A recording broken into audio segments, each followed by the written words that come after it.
I'm gonna get us on Good YouTube. morning. Okay, I believe we're live. We're live. What's happening, Thandiwe?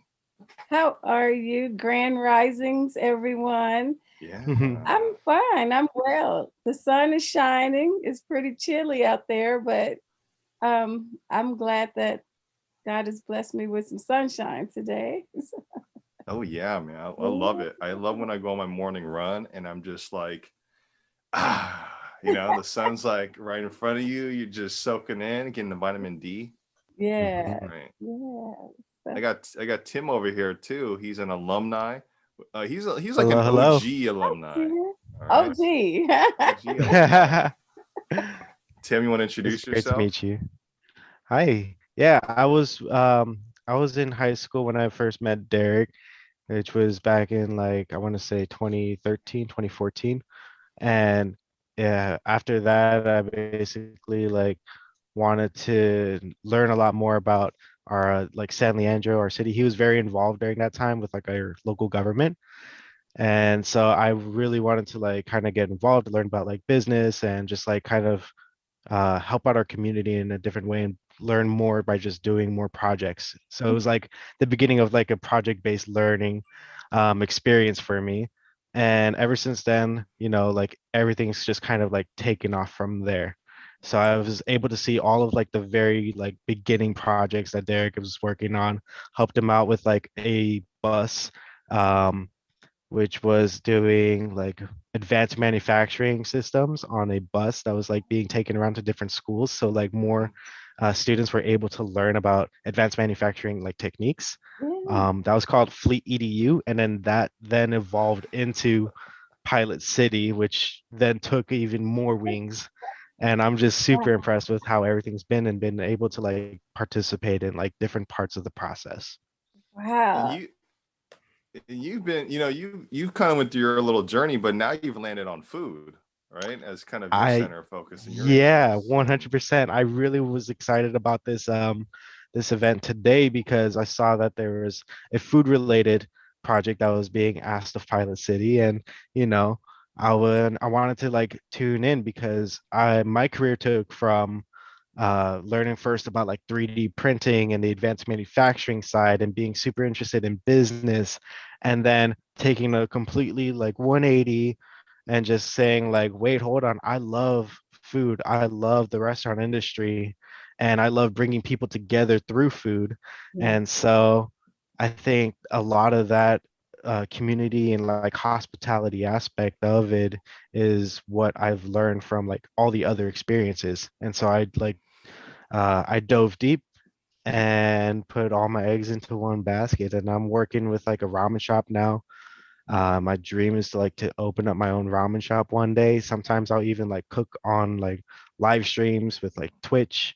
And so it's just been a very wild journey and very interesting time overall. Are you still in high school? No, I'm in college now. You're in college Or now. I finished college, but Oh, okay. what'd you So call? so you were working with Derek when you were in high school? Yes. Okay, okay. Well, first of all, I thank you for that introduction. I am really, really excited. I think that you're modest for such a young adult to accomplish so much. I commend you. I'm excited that you've told me your story and how you've journeyed and you're still evolving. You have evolved and you're still evolving. Um, what a wonderful story. It makes my heart feel much better that, a young person can take something.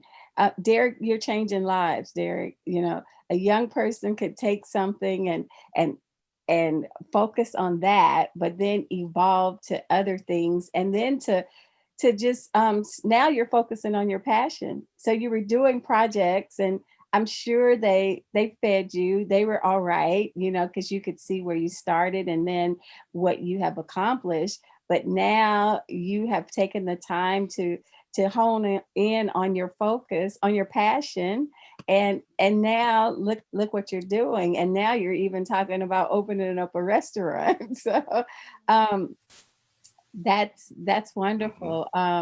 And we'll get into this conversation Mhm. around how can, an individual build up, and I kind of think about the Maslow's hierarchy. I've not really studied it too Yes, much, yes, but I resonate, that people need some baseline needs. People need some, fundamental things to grow as an individual in society. yes, And if we can't start when they're young, you know it's not as too late. It's just that it's not, you have to retrain a little more. yes. You got to turn Mhm. the wheel, you got to steer the ship, a little bit stronger, right, to kind of get people to the right track. And certainly food is part of the conversation here, right, but it's Mhm. not the whole story, right? Yes.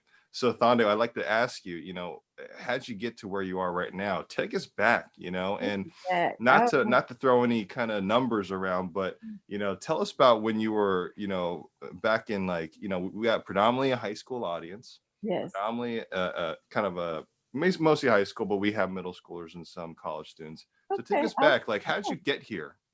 Wow. So food has always been a part of my life. Um, my mother was a great cook. She loved to cook. And all of our events in our families, whether it was birthdays, deaths, weddings, everything, it just revolved around food. And I'm not just talking about a little food, I'm talking about days of planning, slaughtering animals. And I mean, wow, just, Hmm. you know, Oh I mean, yeah, cake. I'm in the same boat. Yeah, I was growing up with, friends with chickens in the backyard, and mom's like, like yes, stuff like that. yeah. So So food has just been an integral part of our lives. But I would think that I'm thinking about it. Okay, I'm the youngest of 14 children. ooh, wow. So I had some benefits that my elders didn't, because when they grew up, by the time they became adults, they were able to help my parents, take care of me. So that was a great benefit. I didn't experience many of the things that they had.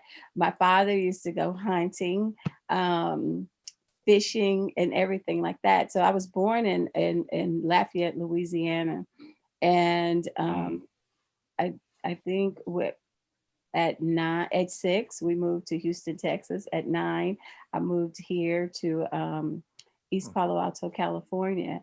But everywhere we traveled, everywhere we went, every occasion, it was just around food. And then my mother would take it a step further, that anybody that was sick in our little community, she would be responsible for feeding them. If someone just delivered a baby, she would, send Miss So and so something to eat. So everything was with food, right? So I just grew up, thinking that I always had to have food. It's like my cupboards are really full, and we have a small family here, so maybe I'm preparing for the next emergency, but I don't want it. I'm not claiming that, but I guess after right. growing up with food so much, that food is just a part of us too. And I seem to cook a lot, and just with 3 people, we just, I cook a lot, but I'm always sharing food. So my son, he's my only biological son. So when he was born, I thought I need to teach him the importance of community and service. And I don't want him to be spoiled and self-centered and things like that. Because with one child, you could pretty much, do provide their needs and then give them what they want. So I was like, so how am I going to do this? So what we would do is bake cookies, and then we would go out into the community and share our cookies. And then when we had leftovers, like maybe after the third day, I really don't want to eat them anymore, right? I'll Um, take them. so then we started packaging them and sharing them. And on really cold nights, um, You know, I tend to like cook soup or gumbo or something like Oh that. man, you're So making me salivate. on those cold I nights, love gumbo. yeah, I would say let's go and let's go feed Mr. What was his name? Mr. Herman. He was from New Orleans, and he always played. He was a drummer, but he didn't have drums at the gas station, but he would beat on the garbage cans and stuff. So we would go and feed him, and and that's what we started to do. And my son was, you know, very young, so Wow. all of that transpired around food. And you know, it was just like my mother introduced to me, right? Like when we have an event, we have food. And then when I had my child, when we had an event, we had food, but we took it a step further. I wanted him to know the importance of service, and also that many people are wanting, you know, he's blessed to be able to have the options of what food he eats and the option of having food at any given time. So we did that. And then we realized that some people told us that we were in San Jose at the time. So we stayed 9 years in San Jose, and we would go to St. James Park. It's a huge park in San Jose where a lot of homeless people live. And many told us that they couldn't eat the cookies because of their oral problems that they had. You know, some didn't have teeth, and some, their gums were very sensitive. So we didn't know that. You know, we thought we were doing something good. So we decided we would start doing muffins and cupcakes also, because we wanted to accommodate everybody. So, and I wouldn't have never known that until someone decided, you know, to tell me, no, I can't have the cookies, they hurt. And I was like, no, but if we're out here giving food or treats, we want everyone to have the experience to have the treat. So we changed that, you know, we added something soft also. And so fast forward, we moved back to East Palo Alto, and I started to homeschool my son, but we were looking for like some other programs where he could have, you know, peers of his age, and to be interactive in that. And we found Street Code Academy, and at Street Code Academy, they were just starting their independence, their nonprofit. They were under the umbrella of Live in Peace at the time. So I was happy to find them. My son started the coding class, and he loved horses, and for many years he wanted to be an equine veterinarian. So they helped him develop an app about horses. I think he called it Horsepedia or something like that. So he was really excited about that. But I was always the parent that was the chauffeur, chaperone, shall I say. And I baked treats and I brought treats for them. And they realized that I was always cooking and baking. So one time before their demonstration day, they asked would I cater. So I was like, fine. So there's like, but we don't want to tell you our budget. We're embarrassed, you know, it's so small. And I was like, whatever your budget is, if it's $2 or 2,000, we'll make it happen. So I cooked jambalaya, red beans and rice with smoked sausages, and I had the cupcakes and everything. And I cooked so much that we had to ask people to take plates home because I didn't want to bring all of the food back home. So that started us on the journey with Street Code Academy. They asked if I would consider being part of their food ministry. And they said food ministry because they didn't have a budget to pay me to cook, right? Well, the director is Tunde, and Tunde, his intention was for me to pick up like treats, like maybe tuna. Oh, they love Nutella. They ate Nutella every day, you know, just things like that, chips and dips. And on a good day, if we had a little extra, we would order tacos or we would order pizza. So I said, I think I could cook 2 days because at that moment they had programming on Mondays and Wednesdays. So he goes, no, I'm not, Mama Thandiwe, I'm not asking you to cook. And I said, but why not? He says, no, I just want you to pick up, these treats for the students. And I said, no, I think it's imperative that we provide a meal. So he goes, but we Mm. don't have the budget for that. I said, but it could happen. It could happen. So he was baffled because it was like he was asking, he was just asking me to pick up some items, but I wanted to cook and their budget was $50 a day, that's $100 a week, right? But I'm talking about cooking between 75 for 75 people, or, sometimes program starts as like 100 or 125 people. So it's like, but how will we do that for $50 with $50? And I said, well, I know that we could make it happen. And think about the people in our community that we're serving. It's important that like the students have a meal before programming. So maybe if they went to school right that day and they ate at maybe noon, lunchtime, and then maybe they go to an after school I don't know, sitter or the Boys and Girls Club. Then they come to our program at 6 o'clock. Well, 6 o'clock, you're hungry. It's time for dinner, right? So I said that, that would be a good thing to offer. And then what about the parents that are rushing from work and have to get the kids to this programming? They don't necessarily have time to cook. I think that it's just a win-win for everyone.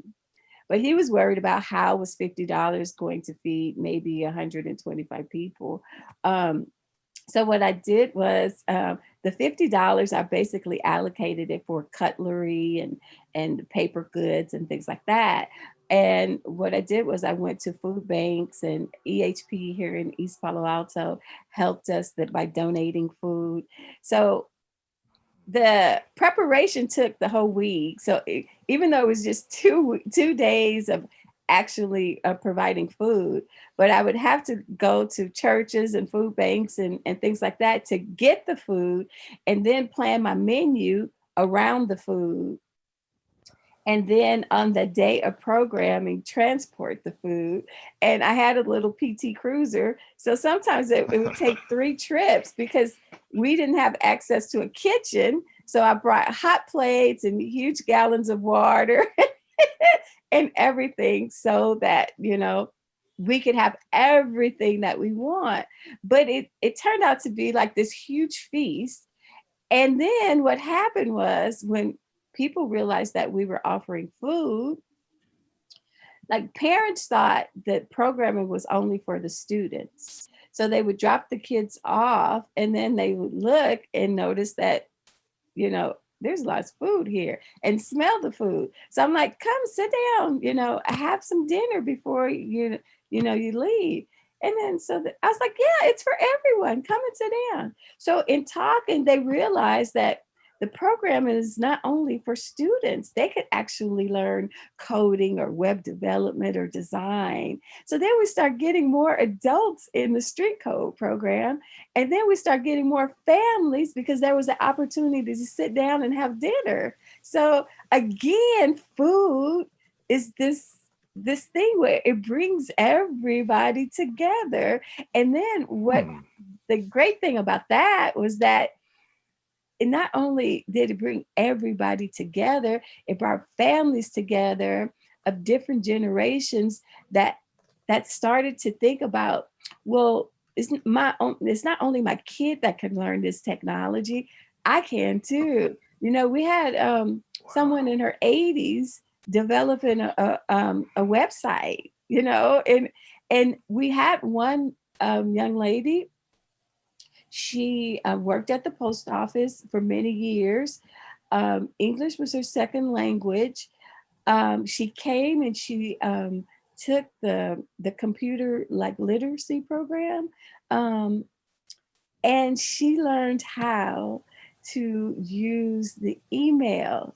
So she emailed 2 messages, and we celebrated her doing Huddle Up because she was able to use the email. So how awesome is that? That you've gone through life, um, providing for your family, working very hard, but you thought that technology was so far removed from you that you were able, and she found out, she dropped her kid off, not realizing that the programming again was for the adults. We encouraged her to stay and we could work it out. We had someone um, to help her communicate with us, and we celebrate her her accomplishment of learning how to use the computer and sending 2 messages. So, and all of that was around food as well. So then Street Code realized that food was an integral component in their programming,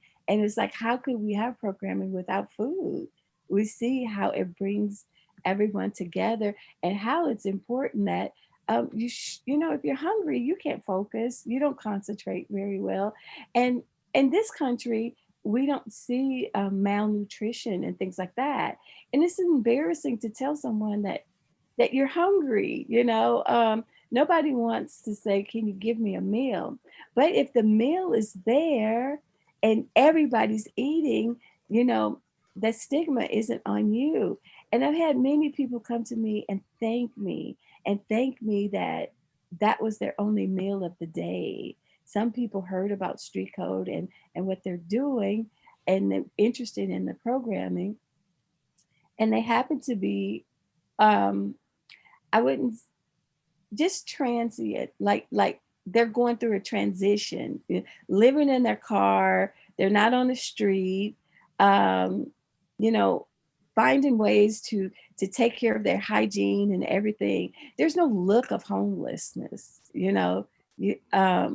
It's real, it's out there, and working people live in their cars, working people live in their RVs, working people have challenges. So for someone to come up to me and say how much of a blessing it is for me to provide food, and then think enough of me to tell their story, is just wonderful. So Wow. again, food brings people together. We need it, right? We need it. It brings people together, and the way that you give it, it could it could help people keep their dignity. You know, I Hmm. don't. When we first started, I didn't assume that this person was homeless and that person was homeless. I was like, "Excuse me, would you like some dinner? Excuse me," and it, you know, and it was like, why'd you ask me? I said, well, I'm just giving free food away. You know? so, You so, know, well, Th- Thondiwe, that is a phenomenal story, and I'm glad you told the whole thing from A to Z. You thank know, you could use a TEDx talk or a TED talk or something like that. You know, because you. you're essentially just, you know, through a process of wanting to just work with your son to deliver a service to the community, and through the mechanism and culture of food, that you've deeply ingrained yourself to commit to, right? And then you've taken that into just the goodwill that you wanted to offer to Mr. Herman. You Yeah, know, like, yeah, hey, you want some cookies while you're drumming along? You know, like at this station of, you know, you're performing for us, you know, entertaining us, right? So here's something that you could, you might want to eat. And then be able to see the Street Code Academy evolution. That's really phenomenal. Um, I mean, what's interesting is that you're essentially teaching digital literacy through food, or mhm. you're teaching coding. You know, you're getting people attracted to this high growth industry, that typically is hard to get people to get part of, Yes, right? In general, yes, like not everyone likes coding or technology, all that stuff, and you're bringing people who are coming to it who didn't have an intent to do it, mhm, but you're bringing them in through food, and building culture through yes, that, and then yes, you're getting them, you know, like this intersection of food and digital, you know, equity, you know, like that's what you guys were born on. oh yeah, the energy, Fascinating. the energy was awesome in there.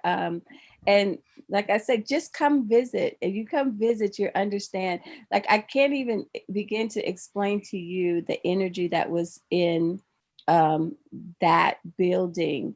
Um, you just felt love, and many people said, "Wow, it just feels good here," because it was one family, and especially when you said something about like getting people early, kids early, students early, to be interested in something versus when they're older.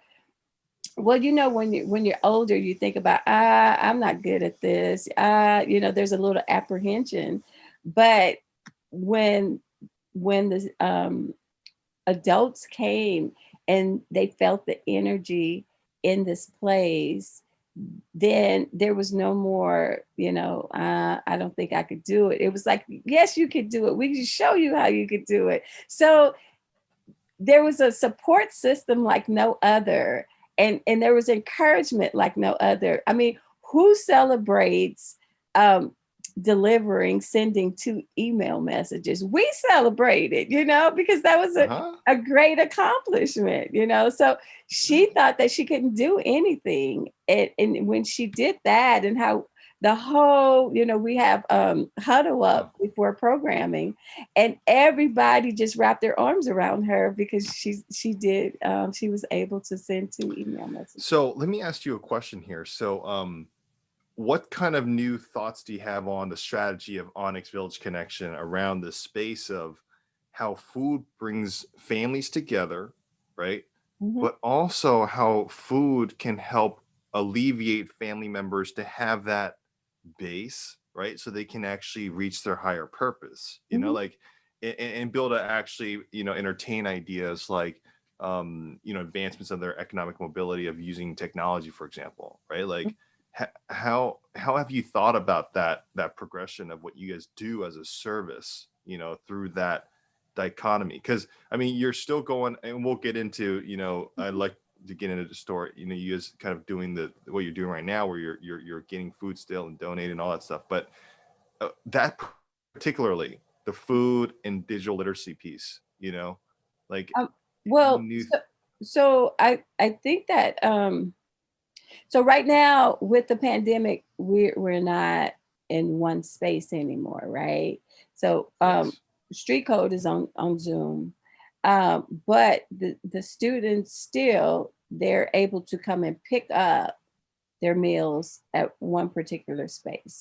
So we haven't eliminated the food, but everybody is on Zoom now, and but we've allocated one space for them to pick up the food, if they choose to pick it up. Um, so now you don't get that energy. So there's a missing component now that we're Mhm. on online. Everything is online right now. Um, but it's always encouraged. We haven't gotten rid of it. Um, I just think that now what I also do is when I'm out delivering meals. So we don't just deliver meals, we're more than food. So when I'm delivering, hopefully I'm establishing a rapport with these individuals that I see. And I've always um, tell them about street code, tell them about college track, tell them about places and organizations and businesses here in our community. So the name of our organization is Onyxx Village Connection. And the connection part is that we want to connect the people um, to the resource that they need. So I'm I'm delivering meals, but I'm talking all day about how can I uplift this individual. Is it, you know, are you interested in coding? Are you interested in computer literacy? Oh, I know of this great organization. Here's the number, here's a brochure. Oh, do you have kids? Are your kids interested in In the arts, well, you know, Epicenter Arts teaches hip hop dancing.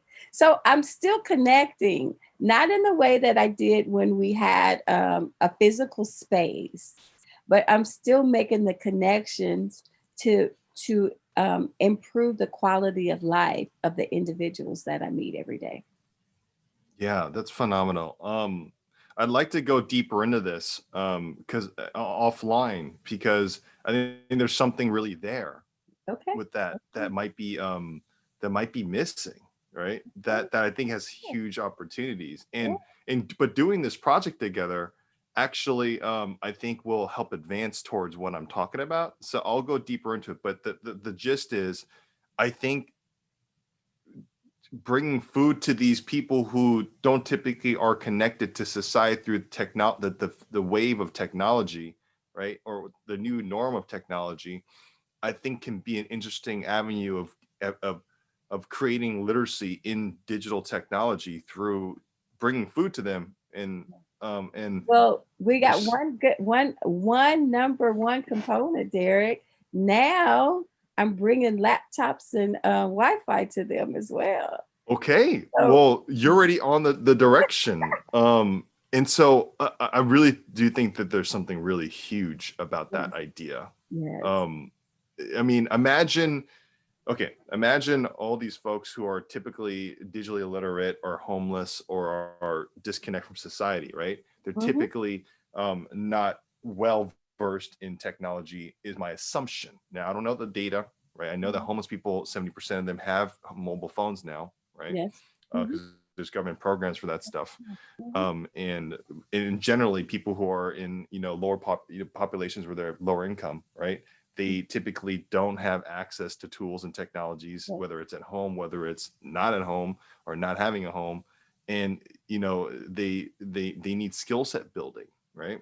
But yes, they're not able to do the skill set building if they don't got food. yes, So like, how can that be a base, right, for people to be willing to start to advance their skills on a digital front, right?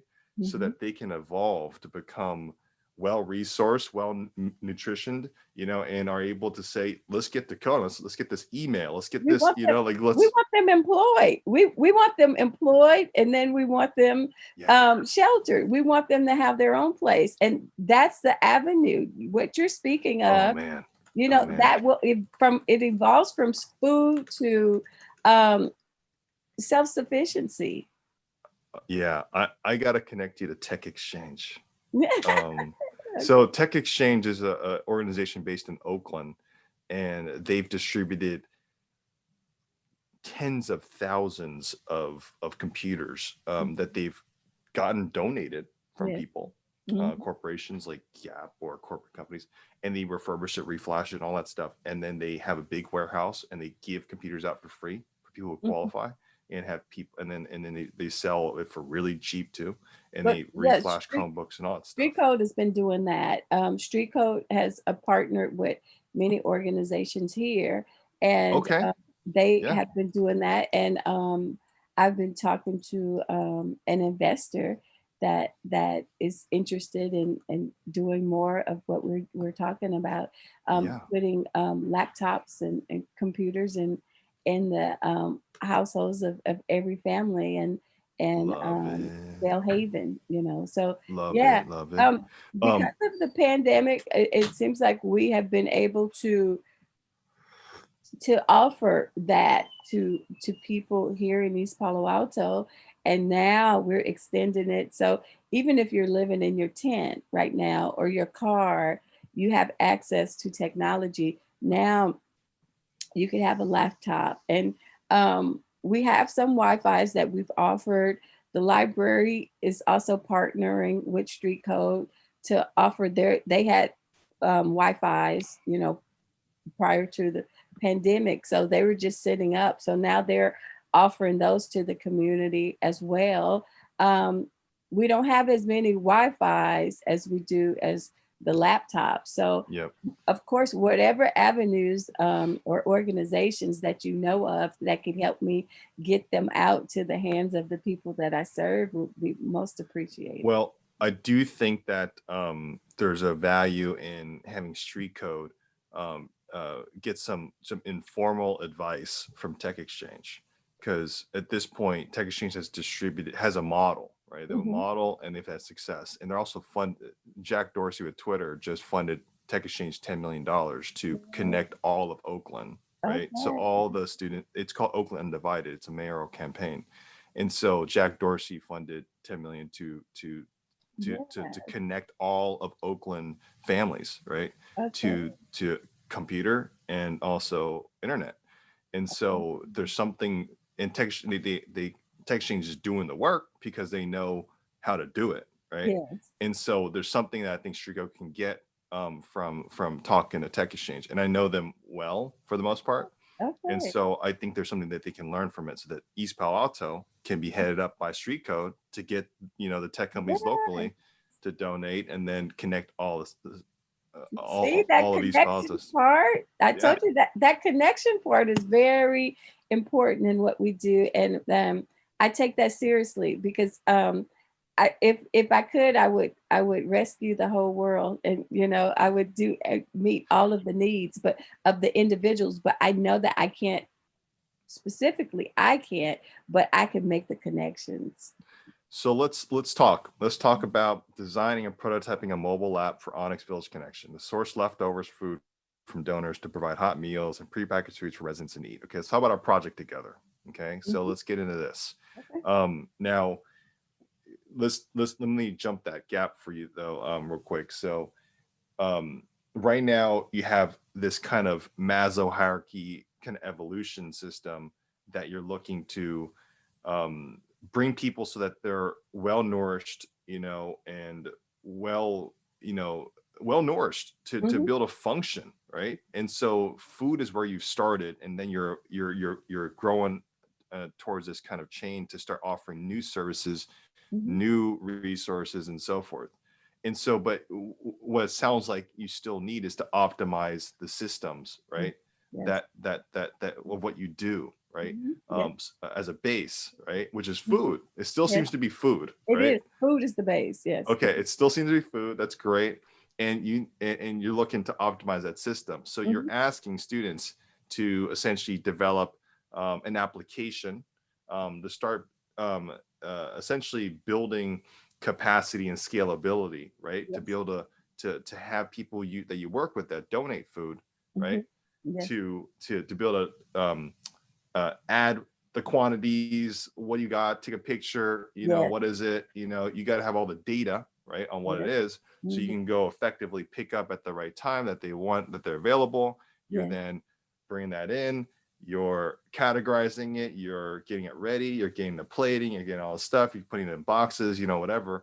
And then once you've gone that all together, then you got to get it out there too, right? Yes. Mhm. So, and then in addition to doing what I just said, like basically the mobile app is also there to help build capacity internally too with Onyxx Village Connection, I would say, Yes. Mhm. right? And Yes. your son's a coder, right? Yeah. Well, I wouldn't call him And a coder. He didn't put. He tried it. yeah, He did a prototype app. So I'm actually going to ask him to pull that out too. Um, but you yeah, know, he wouldn't call himself a coder, but he sure. tried it. Hmm. Sure. So, I mean, the point is like, as you guys grow this kind of system up, Hmm. your technology can be of support or use in that Yes. Yes. that the Mhm. delivery of the services, the optimization of what you guys do, right? So, tell us more about the opportunity that you see in this. And so, just basically correct me, right, if I'm getting that all right, because I was just trying to reiterate it, Oh, and then share what the opportunity is of having students in our program, through having students in East Palo Alto, right, yes. Hmm. in the neighboring areas, perhaps, to develop, a mobile app that may be able to actually source leftovers and food donors and so forth. Go into more of that need that you Yeah. see, right? Well, you're spot on. I mean, what you said is exactly right. I mean, it it will help us internally as well as externally with our partnerships, um and also what I think of, like, people want something user friendly. People want something fast, um, and the app would, we want to make it something fast that doesn't even really take a lot of effort, right? And then once they start doing it, a couple of times, donating through the app, it's basically like second nature. You just maybe just change some things around. Today you donated chicken, tomorrow you're donating beef or something like that. So I guess usability, something that's user friendly, that's important. It's important to keep the information. So that would be one place where all of the information would be kept, like what was donated, from whom, um, how many pounds. When you're writing grants, people ask for all of this information. It's like, oh God, I don't know how many pounds of food I collected this month, but that could be one place where all of that information is stored, and it would be accessible to us without any effort because it's continuously stored. That's one place where the donor has, I could find out how many times that particular organization or business has donated to us in a given year. That's a tax write-off, right? Yeah. So all of that stuff would just be right there, and we don't have to go seeking any of that information. As far as the students and developing this, well, first of all, I'm the mother, the community mother that's always trying to bring students in. I believe that the sky is the limit. And I believe that we should give students opportunity to try just about anything that they want to. That's a start. That's a start. I've made my son, it's like, hey, do this, try this. If you don't want to try this, try that. And these things could be like he played the saxophone, he tried coding, he tried web development. All of those things could be future careers. So it's imperative that we bring our students in, we bring our children in these communities and say, no, you could try it. If you don't like it, okay, at least you tried it. But all of these things that they try could be possible avenues for careers that they really didn't even think of. And it's like, wow, I like this. I didn't think I would like to do something like that. So it's important to bring the students in, and it's important to collaborate with the students too, because what we're doing right now is it's kind of like on the job training. It's like, it's one thing to read a book and try to do something, but it's another thing, this on hands experience. That's another thing. And they're developing something even more, because you read a book and you try, okay, let me see, maybe, okay, you do this next and you do that. But when you're physically doing something, you're using all of your senses, and then you could start from A and then you see it evolve to the end of your project. That's important, and especially for our students here, where resources are limited, and many feel that they're incapable, or they can't do this, or they can't afford to do this. So when you bring the students in and you pretty much are a support system for the students to start a project and see the project through. And I spoke to you, Derek, about providing support to even see the project through, because some students, things happen that they don't feel like maybe they know enough, or maybe they can't bring enough to the project. So then we need to find out, what's going on, sister? What's going on, brother? I didn't see you. You didn't complete half of your project. And you never know what's going on with those individuals. So it would be great for us to be the support system of those students. It's wonderful to bring them in and encourage them that everything is possible. This project is possible, and it's possible for you to see the project throughout, from beginning to end. Yeah. So let me make this clear though. Are you just looking to, you just want to have, to get to the point where you're actually fully you want the mobile app also existent so that you can actually operate it with the actual, the business too, right? Or the organization, right? So, Yes. Mhm. so we should aim for that piece to get your problem solved too, right? Yes, yes, In yes, addition to the aspects of it, right? So yes, just note that, let's work on it, right? Like we're gonna have to yes, work on it over time. yes, yes. And so in terms of the capacity internally, right?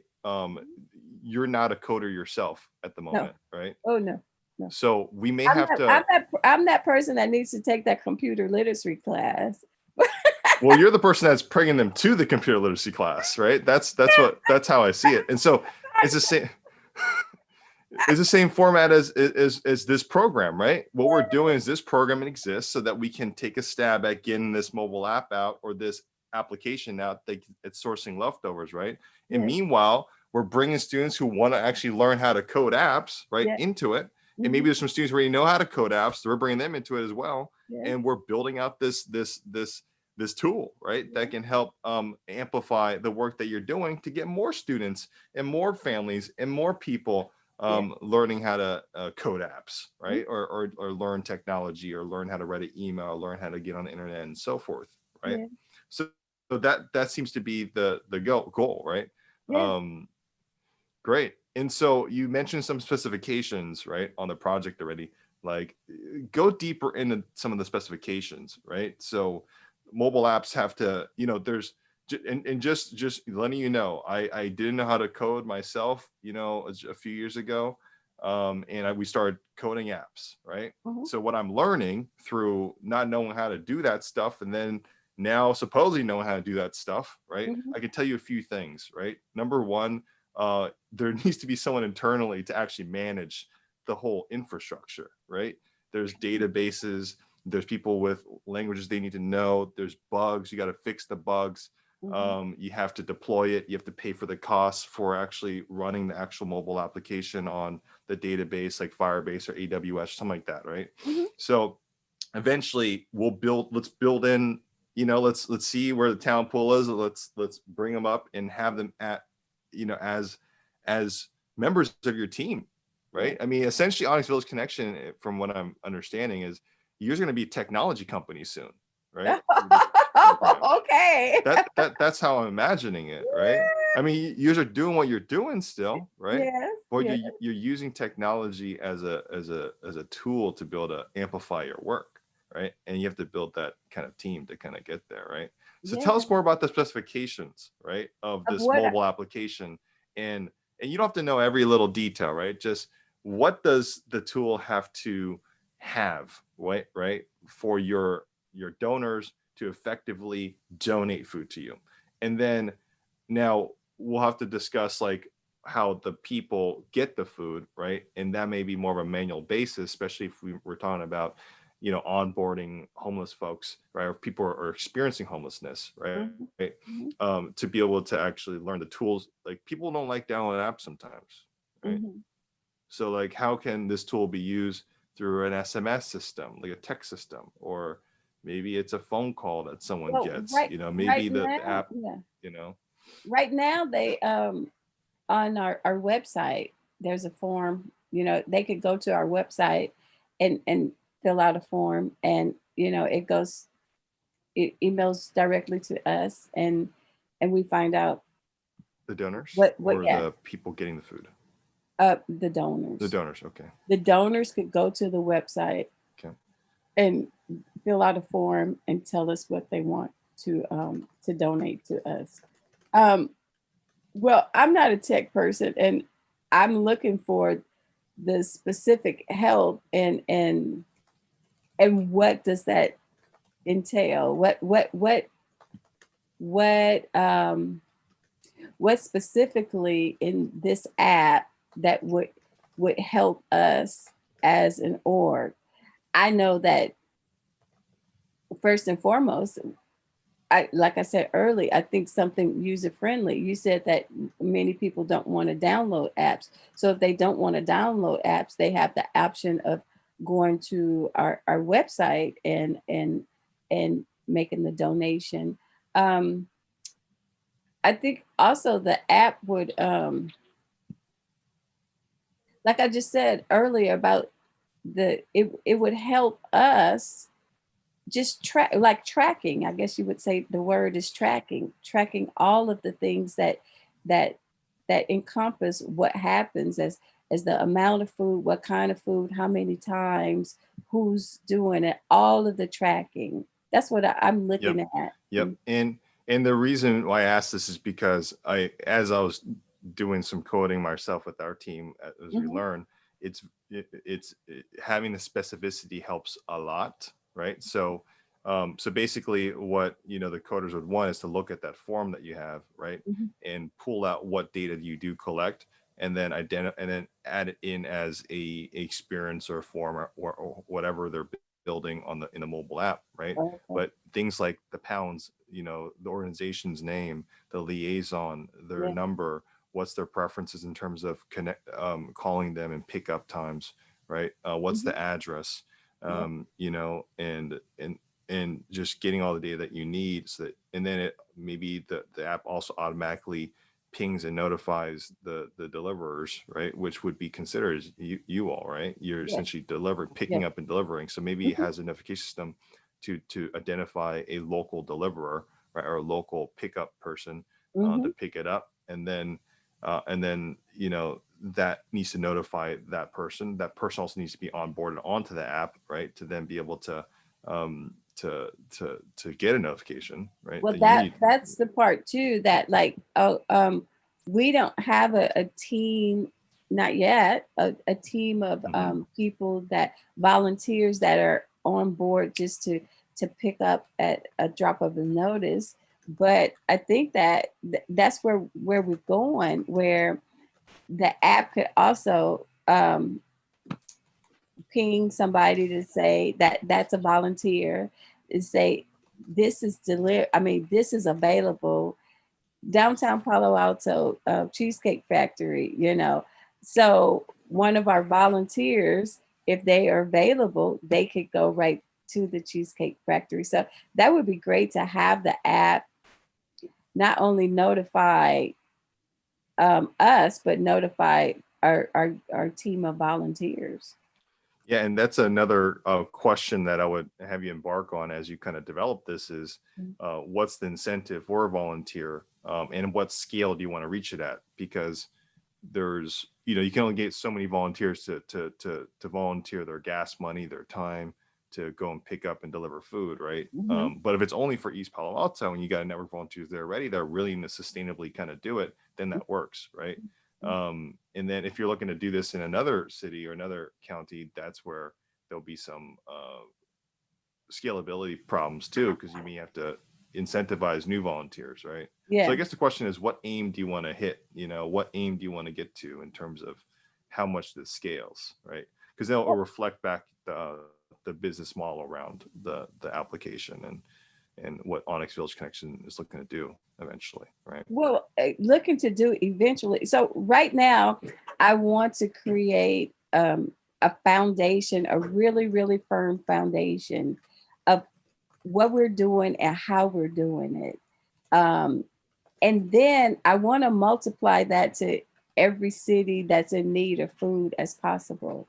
So, but I want to get it here in East Palo Alto. This is the foundation of what we're doing, and we want the foundation to be strong, and we want it to be able to multiply this. So food is a resource that has been, there's food everywhere throughout the world. People throw away food, but I know that they throw a lot of food away here in the United States. So I believe that if we could get like maybe one good I wouldn't call my organization a prototype, but you know what, just get the foundation of really, really strong of how to rescue food, how to connect with grocery stores, um, food markets, what do you call them? Produce markets, everywhere here where people have food and they have an abundance of food and they're willing to get rid of it. So this app could connect to help us connect to all of those people, but it could also do something else when we get ready to to multiply, when we get ready to scale our organization up the way that we want to. It also could connect to organizations or businesses everywhere throughout the United States. So there's OVC in Oakland, you know, at all of the tent cities in Oakland. There's OVC in San Francisco. So right now we do from East Palo Alto, San Jose to Redwood City. We're feeding people. Like from San Jose to Redwood City, we're feeding people. We could easily go to the next city and beyond, but I really would like to get the foundation really strong here. But then let's see how we level up. Let's see how Yeah. we could take this to the next level. How does having a technology application serve that mission? How do you see it being part of the foundation? Well, with technology, you can reach so many people, you know, and it's like I could see us reaching more donors. I could see us reaching even more people that's in need. So the need, food insecurity is not only for the people that are living on the street. I mean, we focus on the people that are transient and living on the street, but there are households that they take all of their money to pay, you know, their bills. So that's a whole nother program right there. I mean, we could continue to do what we do and more, but technology will help us connect to more donors and connect to more people in need. Great. Um, so, and is there a particular um, plan that you like to embark on, and how that could get integrated so that the students can join the program, build apps or learn how to build apps, right? Mhm. And then say a prototype comes out, now it's part of Onyxx, and now you're a technology company, right? And then Mhm. with that kind of technology capacity, now you can build towards become that, you know, there's the foundation that you're building. Mhm. So from there on, um, any particular kind of plan that you can offer, or you know, journey that you can take them on to build it in to as an embedded tool, right, for you to execute on a more scalable level, right, for example. So the journey of what I could take the students on after they Hmm. complete the app, I guess the journey would be like to implement it, and like what does that look like? Are the donors um, comfortable with using it? Are are we successfully reaching? Um, I guess you could say like the people within our vicinity. Um, you launch the app, and I guess the journey would be see if we get some hits, and if we're able to collect, we're able to communicate. I guess maybe it would kind of be like a wait and see. Like we launched the Sure. app, but we what how can we encourage people to use the app? You know, Absolutely, yeah. So user feedback, right, I think is yeah, probably the would be the step after that. yeah. um and again, I want to set expectations with you. I think what I've noticed again with ourselves, it takes some time to build capacity Mhm. for the technical know-how part. So what you could probably expect are students who could probably do an MVP, a minimum viable product, pretty pretty quickly, but it may not be fully operational or completed, right? It'll basically never be complete because there's always versions and you always upgrade and you always iterate and so forth. So just note that, with any level of student that knows how to do coding, there's still a business model iteration, even with a technological iteration, right? So thanks for sharing all this. I know I've completely ignored Tim, and I'm sure Tim's kind of buzzing over here, and I'd like for him to see if he has any particular questions. I am gonna to give me a minute. I'm gonna head to the restroom while Tim co-hosts, and I'll be back in just a little bit. Okay, give me a second. You got some questions, Tim? I just want to thank you and I appreciate your story first off, because it has that hospitality aspect that I fell in love with when I first came into the industry with like cooking. And I think everyone can get behind something that is like when you have a hot meal in front of you and it's made with love, and you have like such great vibes that you were talking about, it's like missing from the process nowadays, and you're trying to get back to that. Yeah. I think that is probably one of the biggest things that brings a lot of people together and behind food in the first place. So thank you for sharing those wonderful stories, because it made me relive some of my own personal moments with food. Cool. Yeah. One of the questions that I got brought up in my mind while you're talking about some of the challenges that are happening right now with with just like thinking about how to approach the application. Uh, have you ever approached any or partnered with any restaurants that are like doing any type of like, hey, we have like some extra ingredients or we have some extra meals left over at the end of the night?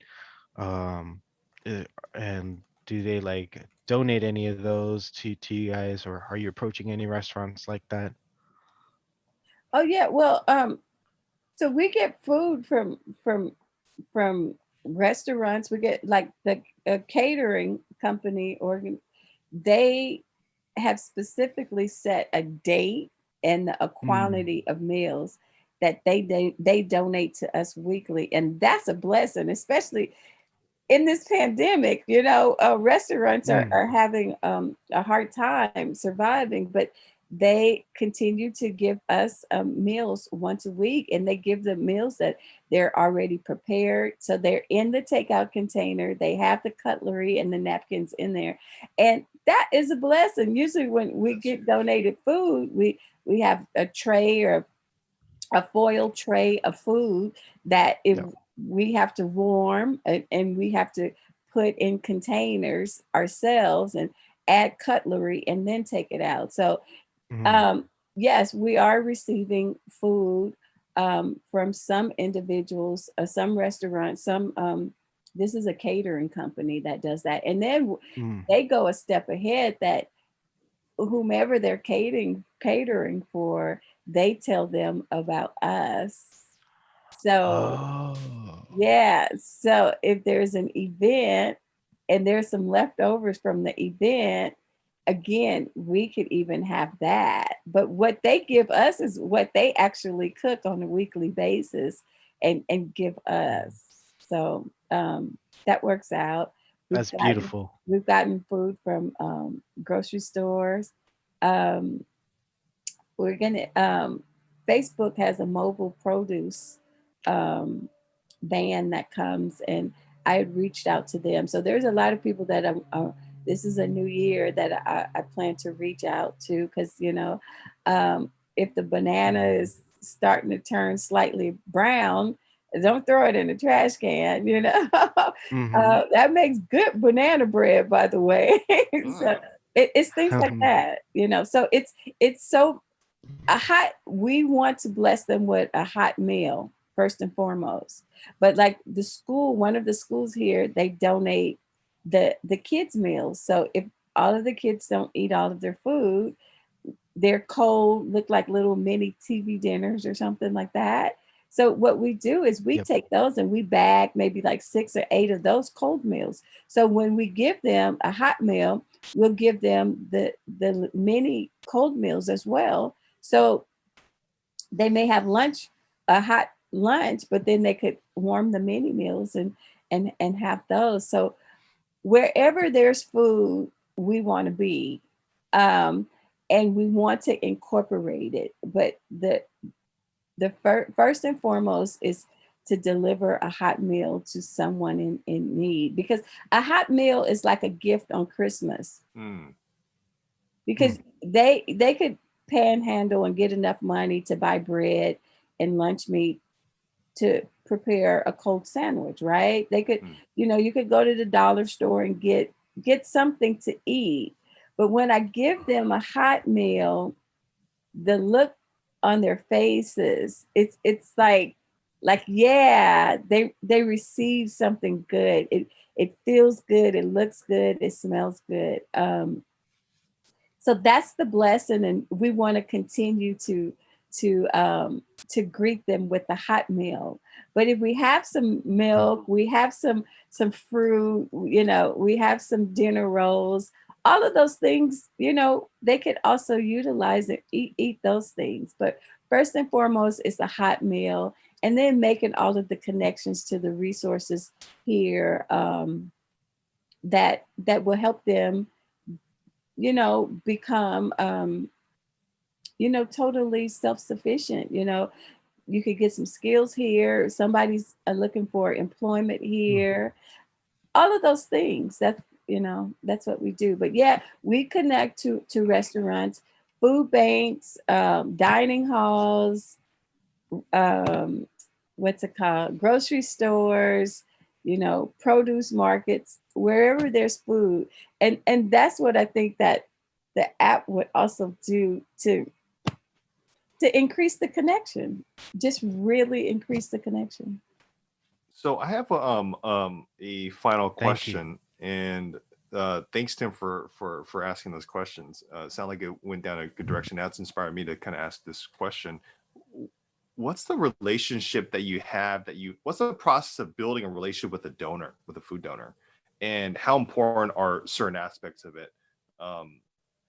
Because most likely if you're going to be using a technology, if you're going to be implementing a technology based way of onboarding somebody, right, you want to almost reflect that kind of Thandiwe, approach, right, to kind of bring them in. So tell us about how you typically get a donor and the relationship that you have in the process of building, of having them say yes, basically. Well, I think that, my story, you when you learn my story, and then you realize how passionate I am about food. So that's one relationship building tool, to discuss my story, and how, I believe that it's more than just providing a service for me. I exude passion when I'm doing what I'm doing. Um, and if I have to cook myself without getting the food, I've done it before, right? So of course I welcome the donors, but I will be doing this without the donors. But I know that I could scale so much greater with the donors. So telling my story and having them realize how passionate I am about it, and then telling the stories of some of the individuals that lives I touch, That's but huge. I am very, very intentional of telling those stories in a dignified way, in a way that, so if I'm helping the homeless, I need to showcase their good side as well. So, we're in a sensationalized society that we just want to see the dirty and just get to, the just to sometimes it's just like, I think it's dehumanizing people, but we are this sensationalized group of people. But when it comes to the population that I serve, I am very cognizant of how I showcase them. Mhm. But even how I approached them, many times, one individual, he kept turning me down. He didn't want any of my food. And everybody that was around was taking the food. And then one day he says to me, I said, hi. And I kept asking. Each time he would turn me down. The next day I come back and I asked, hi, would you like some dinner? Would you like some lunch? So one day he told me no, he didn't want any. I said, okay. And he said, excuse me, miss, why are you doing this? And the way that he said it, it was like just anger. He was mad. And I just was like, whoa. And I was like, wow, why am I doing this? So then I said, Mhm. if I could give you one word, it would be love. And when I said that, his whole demeanor changed and you could see it. And then he smiled for the first time at me and he said, yeah, love, like that, and I was like, wow, you have a beautiful smile, like that.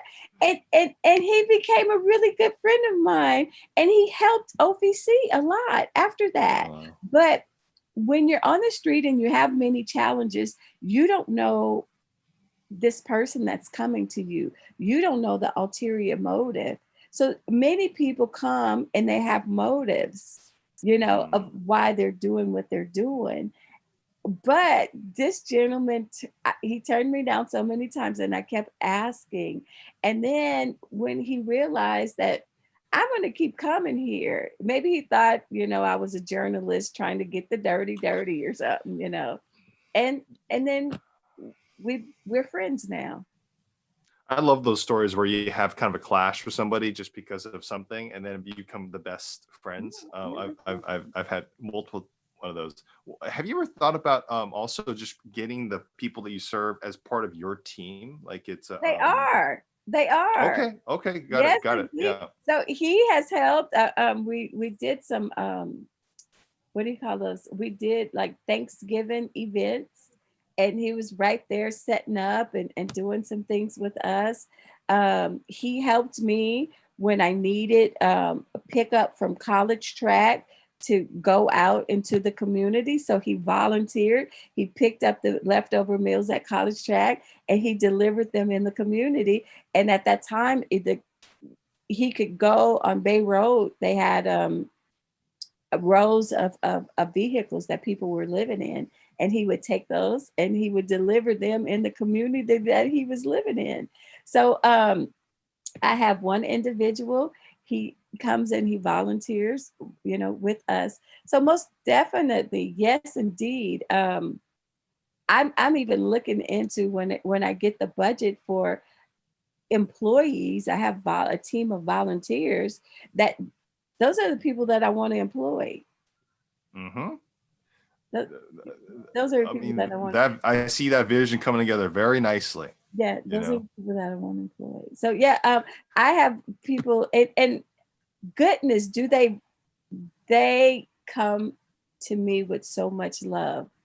They want to volunteer. How can I help? Well, do you need your van washed? Things like Mm. that. One lady, she had a rose and she wanted me to have the rose because she felt like that I could take care of the rose better than she could. And oh man, I was just like teary eyed that, she would think of me in that way. But she says that you keep doing things for us. They want to do something for us, for OVC. They want to help and they extend a helping hand every day. And and then they want to give me a token of their appreciation. And they do, like the little rose, someone sees that I love beads and I'm eccentric. I love what I love. And it was like, Mama Thandiwe, I found these shells. Do you think that you would? Oh, thank you. I love these shells. So I would say that the people that I service, um, they give me more than I give them. Well, let's end it there. That's phenomenal. Thank you, Mama Thandiwe, Yeah. for doing what you're doing. This is really inspiring, and I knew it was a story like this that I didn't know, and so I'm excited that we spent a little more than what we had allocated to do this conversation. So That's all thank you right. so much. Any That's okay. particular last kind of share outs to the students watching this when they're in your program? Any encouragements or last thoughts Well, I for the just say students? to the students, I love children. So I say the sky is the limit. I say keep on doing what you're doing. I keep on connecting to positive people and keep on trying things. I mean, just don't stay in your comfort zone. Um, you know, technology can put you on a different continent, So I say first and foremost, even if you don't like it, try it and see how far it could take you. Because with that, you could go everywhere. And even if that's not your thing, I think it's always best to partner with people that know it, but keep on trying and um, tap into your passion. Because when you tap into your passion, it's no longer work. It's no longer work. You just do it naturally, and your passion can feed you and your family. It could be something sustainable for you, and then it could start generational wealth, and that's what we want to do. So thank you for Absolutely. Derek for having me. Thank you all. And we'll keep you back a little bit. All right.